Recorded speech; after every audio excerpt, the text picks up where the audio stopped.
Welcome to my channel ஆதிரைஸ் கிச்சனை like பண்ணுங்க, share பண்ணுங்க, சப்ஸ்கிரைப் பண்ணுங்க. இன்னைக்கு நான் ஆதிரைஸ் கிச்சனில் பார்க்க போகிறது மீன் குழம்பு. ஒரு கடாயில் நல்லெண்ணெய் சேர்த்துக்கிறேன். நான் கொஞ்சம் அதிகமாகவே சேர்த்துக்கிறேன். மீன் குழம்பு பண்ண மாதிரி இருந்தால் நல்லாயிருக்கும். எண்ணெய் காயவும் 1 டீஸ்பூன் கடுகு சேர்த்துக்கலாம். அது நல்லா பொரியணும் எண்ணெயோடு சேர்ந்து. அது லைட்டாக வெடிக்க ஆரம்பிக்கிறப்ப நம்ம அடுத்த இன்க்ரீடியன்ஸ் சேர்க்கலாம், இல்லாட்டி கசப்பும் நமக்கு. நான் ஒரு 1/2 டீஸ்பூன் வெந்தயம் எடுத்து வச்சிருக்கேன். கடுகு நல்லா புரியவும் நான் சேர்த்துக்கிறேன் வெந்தயத்தை. வெந்தயமும் நல்லா வதங்கணும். கருகிற அளவுக்கு நம்ம இது பண்ணிடக்கூடாது. ஒரு 4 பூண்டு எடுத்து வச்சிருக்கேன், 4-5 பூண்டு அவ்வளோ போட்டால் போதும், அதுக்கு மேலே வேணாம். நல்லா அதையும் பொரியவும். சின்ன வெங்காயம் வந்துட்டு ஒரு 20 எடுத்திருக்கேன். அது சின்னதாக நறுக்கி வச்சிருக்கேன். நம்ம எவ்வளோ மீன் குழம்புக்கு சின்ன வெங்காயம் சேர்க்கமோ அவ்வளோ நல்லது. நமக்கு டேஸ்ட்டும் நமக்கு நல்லா இருக்கும். அந்த நல்லெண்ணெயோடு அதை வதங்குறப்போ நமக்கு டேஸ்ட் இன்னும் நல்லா கொடுக்கும். நல்லா வதக்கிக்கோங்க. வெங்காயம், சின்ன வெங்காயம் வந்துட்டு நல்லா கண்ணாடி பதம் ஆகணும், அந்தளவுக்கு வதக்கணும். 2 பச்சை மிளகாய் சேர்த்துக்கிறேன். அதுவுமே மீன் குழம்புக்கு நல்லா டேஸ்ட் கொடுக்கும். நல்லா அந்த பச்சை வாசனை போகிற அளவுக்கு நல்லா வதக்கிக்கோங்க. இது ஒரு டைப் ஆஃப் நான் மீன் குழம்பு பண்ணியிருக்கேன். இன்னொரு வீடியோவில் தேங்காய் பால் சேர்த்து எப்படி பண்ணலான்னு பார்க்கலாம். இது நல்லா அந்த பச்சை வாசனை போகிற அளவுக்கு வதக்கிக்கோங்க. பாருங்கள், கொஞ்சம் எண்ணெய் பிரிஞ்சு வந்திருக்கு. இன்னும் கொஞ்சம் வதங்குறதுக்காண்டி நான் கொஞ்சோன்னு ஒரு 1/2 டீஸ்பூன் உப்பு சேர்த்துக்கிறேன். இதில் சேர்த்து நல்லா வதக்கி விட்டுக்கிறேன்.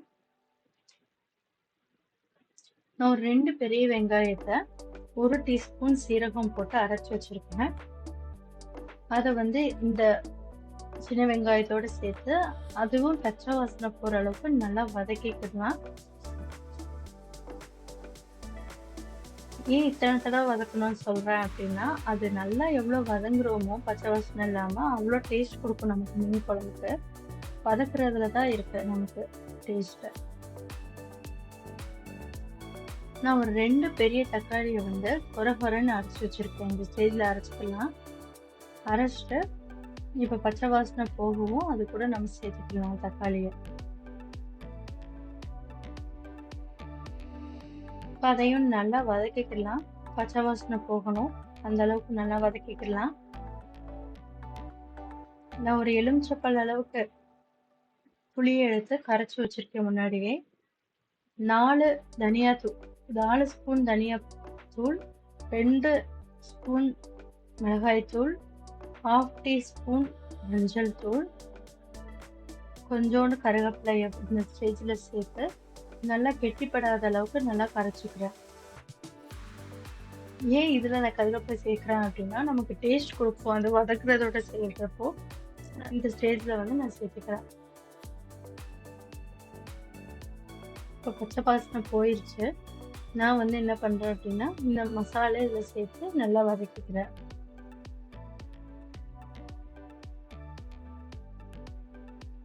நல்லா மிக்ஸ் பண்ணி விட்டுக்கோங்க. இந்த வெங்காயம் இதோட நல்லா இதாகிற அளவுக்கு. நான் இந்த ஸ்டேஜில் கொஞ்சம் தண்ணி, எனக்கு தேவையான அளவு தண்ணி ஊற்றிக்கிறேன். உங்களுக்கு தண்ணியாக வேணும்னாலும் நீங்கள் தண்ணியாக ஊற்றிக்கோங்க. நல்லா சேர்த்து நல்லா மிக்ஸ் பண்ணி விட்டுக்கிறேன். நல்லா கொதிக்கணும். இது நல்லா கொதிச்சு அந்த பச்சை வாசனை நல்லா போகணும். அந்த தனியாத்தூள், மிளகாத்தூளோட பச்சை வாசனை நல்லா போகணும்.